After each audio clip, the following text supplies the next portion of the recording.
in 2021, median wage is 2,250 ringgit, 2250. What is a median wage? For those who understand statistics, median wage means 50% of the population are earning less than 2250. Secondly, there was an internal survey by PTPTN in 2019. 66% of those who borrow from PTPTN earn a monthly salary of less than 4,000 ringgit after 10 years of graduation. After 10 years of graduation, they are only earning less than 4,000 ringgit a month, and they carry a degree, and they still carry a debt that they have to pay PTPTN. Third, in 2019, there was a survey by Dawson. 72.1% of SPM graduate, which is 390,000 out of 560,000 SPM graduates, do not want to pursue and did not pursue a tertiary education. The reason cited was that, number one, most likely they go into gig work. Number two, some of them aspire to be social media influencer. Number three, most importantly, students do not think that studying more will generate better income or guarantee better job. Also, in another survey by Dawson, 35% of youth aged 18 and 35 years old are working in the gig economy. Among them, 60% of them are treating gig work as the primary source of income. Okay, graduates are not interested to work for you. They are food panda driver, they are Grab driver. Every day, 50,000 Malaysians are on motorbike entering Singapore, working at jobs that we think that Malaysians are not interested in.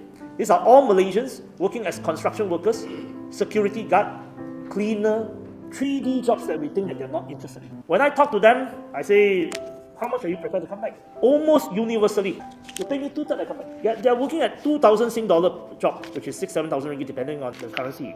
You ask them, they say, if I have 4,000 ringgit, I stay in Kluang. I don't need to work so hard and need to spend so much time. Quality of life, I'm prepared to stay with my family. I don't need to travel to Singapore.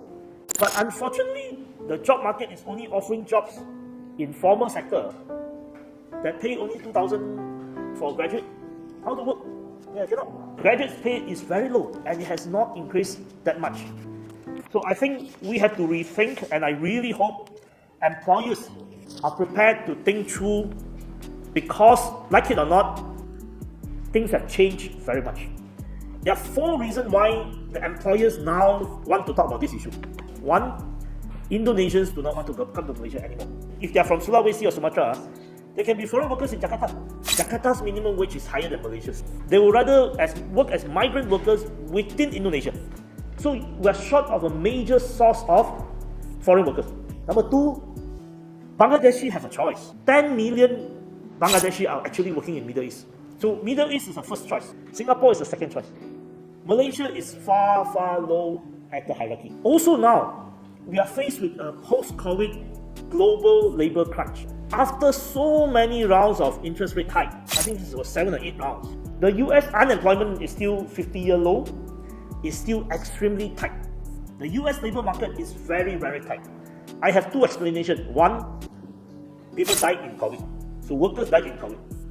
You have less workers. Number 2, after COVID, people changed their views about life and they decided to be more choosy. So look, when US has a very tight labor market, it cascades down globally. And the final reason why employers are also now willing to talk about pay is because we are entering into a new phase where US-China competition. We are a bit lucky, Malaysia and Vietnam, when European firms or when US firms diversify from China. They diversify to Vietnam and Malaysia.